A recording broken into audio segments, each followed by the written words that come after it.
कृषि मंत्री जी, उत्तर प्रदेश सरकार के 8 साल पूरे हो गए हैं। कितना बदला उत्तर प्रदेश, कितना बदला आपका गोरखपुर और कितना आपका देवरिया बदला? क्या उत्तर प्रदेश और गोरखपुर की तरह आपका देवरिया भी बदला है क्या 8 सालों में? 8 साल में उत्तर प्रदेश की उपलब्धि वो हुई है कि उत्तर प्रदेश के जिस जनपद की आप बात कर रहे हैं, देवरिया, बलिया, आजमगढ़, मऊ, गोरखपुर, कुशीनगर, इन जनपदों में अभूतपूर्व योगदान हुआ है सरकार का। ये पूर्वांचल का वो हिस्सा था। सरकारें पूर्ववर्ती जो हैं बनती थीं इधर के वोटों से, लेकिन इधर कभी ध्यान नहीं देती थी, कभी काम नहीं करती थी, और वो सारा का सारा काम अपने गांव, अपने तहसील और अपने मुख्यालयों पर ही किया करती थी। इनफैक्ट आप बिजली को ही ले लीजिए तो उत्तर प्रदेश के 75 जनपदों में सिर्फ 4 गाँव में 24 घंटे बिजली आती थी। बाकी हफ्ते का रोस्टर चलते था, दिन का और रात का। ये आप सभी को मालूम है कि योगी सरकार में आज गांव के कोने कोने में बिजली से प्रकाशवान हमारे सभी गांव हैं। सभी गांवों के जर्जर तार बदले जा रहे हैं, सभी गांव में खंभे लगाए जा रहे हैं, सभी गांवों में ट्रांसफार्मर की क्षमता वृद्धि हो रही है। सभी गांव के आसपास के जो पुराने फीडर हैं लगभग उस पे भी काम हो रहा है। यानी कि बिजली व्यवस्था, सड़क व्यवस्था हो, चौतरफा विकास हो रहा है, जो कभी सोचा नहीं था। उत्तर प्रदेश का ये Purvanchal area, Purvanchal express way और करोड़ों करोड़ की 4 लेन 6 लेन की सड़कें आज बलिया से और देवरिया से, मऊ से, आजमगढ़ से कनेक्टिविटी इसकी हुई है। जो आप यहाँ से दिल्ली जाएं, आगरा जाएं, प्रयागराज जाएं, कहीं के लिए भी अब देर नहीं लगता और समय से आप पहुँच रहे हैं।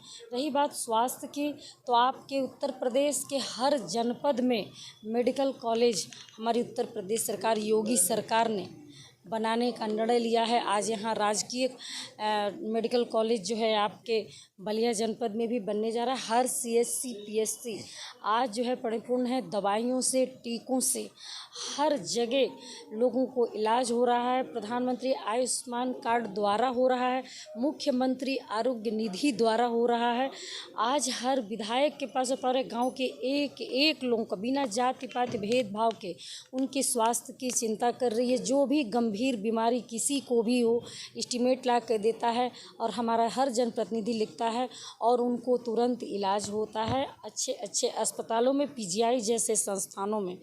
तो मैं आप सभी से कहना चाहती हूँ कि ग्राम की इकाई से लेकर के और जनपद के मुख्यालयों तक संपूर्ण व्यवस्था हमारी योगी सरकार में, मोदी सरकार में हो रही है। चाहे पीने का पानी हो, हर गांव में आप देखेंगे टंकियां लगाई जा रही हैं और लोगों को साफ पीने का पानी मुहैया कराया जा रहा है। स्वच्छता मिशन के माध्यम से हर गांव में कूड़ा कचरा हटाया जा रहा है। नगरों की सफाई, नालों की लगातार नाले बन रहे हैं और हर प्रकार की व्यवस्था, जिन प्रकार की व्यवस्था आप शिक्षा से संबंधित ले लीजिए, प्राथमिक विद्यालयों की क्या हालात थे। वहाँ पे न बेंच रहता था बैठने को, बच्चों को टेबल रहता था, न उसमें शौचालय रहता था, न पीने का पानी रहता था। अभिभावक भी परेशान, तमाम भ्रष्टाचार होते थे। आज डिजिटली हर अभिभावक के खाते में शिक्षा के माध्यम से आज गरीब, बिना जाति पाति भेदभाव के सभी के खातों में अभिभावकों के 1200 रुपये DBT के माध्यम से सीधे जो है भेजा जा रहा है। यानी कि मुख्यमंत्री जी की संपूर्ण योजनाएं आज गांव-गांव के लोगों तक पहुंच रही हैं, जाति पाति भेदभाव किए बिना, और संपूर्ण सुरक्षा की गारंटी है। कोई भी अपराध करके बचने वाला नहीं है। उसको ये लगता हो कि हम अपराध करके बच जाएंगे, पर योगी सरकार में वो बचने वाला नहीं है और बुलडोज़र एकदम चढ़ा हुआ है। जहाँ भी कोई गलती हुई, अपराध मिलेगा, उनको दंडात्मक कार्रवाई भी होगी और बुलडोज़र भी चलेगा। यानी कि उनके स्वास्थ्य की चिंता और शिक्षा की चिंता और उनके ये बिजली की चिंता, उनकी सड़कों की चिंता, उनके मेडिकल कॉलेज की चिंता, ITI कॉलेज हो, किसी भी प्रकार की व्यवस्था, हर प्रकार से आज उत्तर प्रदेश चमक रहा है।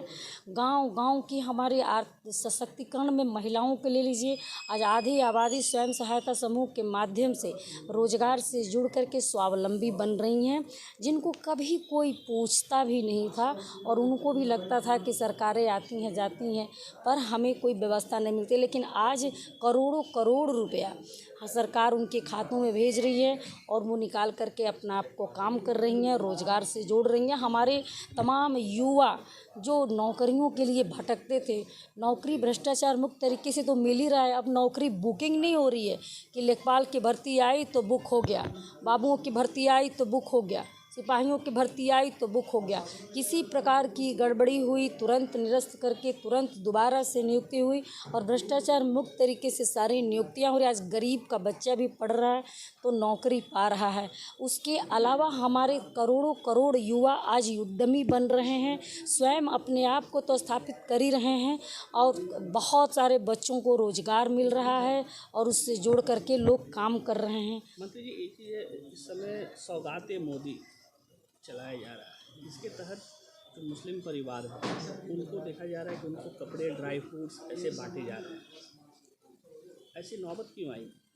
होली में तो नहीं बांटा गया, दिवाली में और ईद के मौके पर सौगाते मोदी जी का एक कार्यक्रम कैसे देखती हैं? मुझे लगता है कि ये जाति पाति वाली बात जो है पूर्ववर्ती सरकारों में हुआ करता था कि सिर्फ विशेष जातियों के लिए योजनाएं लाई जाती थीं और उन्हीं को संतृप्त किया जाता था। लेकिन मोदी सरकार में और योगी सरकार में हिंदू हो या मुसलमान हो, अगड़ा हो या पिछड़ा हो, दलित, शोषित, वंचित हो, हर वर्ग के लिए सरकार की सभी योजनाएं हैं और सबको संतृप्त कराया जा रहा है। और ये जो विपक्षी लोग कहते हैं कि हिंदू मुसलमान की बातें, चूँकि उनको एक जाति की राजनीति करनी है, ये बताना है कि उनके लिए वो काम कर रहे हैं। परंतु मैं आपको बताऊं, मुस्लिम महिलाओं के लिए वरदान जो तलाक जैसी योजना ला करके मोदी सरकार ने काम किया, आज तक किसी ने नहीं कभी सोचा भी नहीं और इसका लोग विरोध भी किए। लेकिन आज हमारी मुस्लिम भी बेटियां सुरक्षित हैं।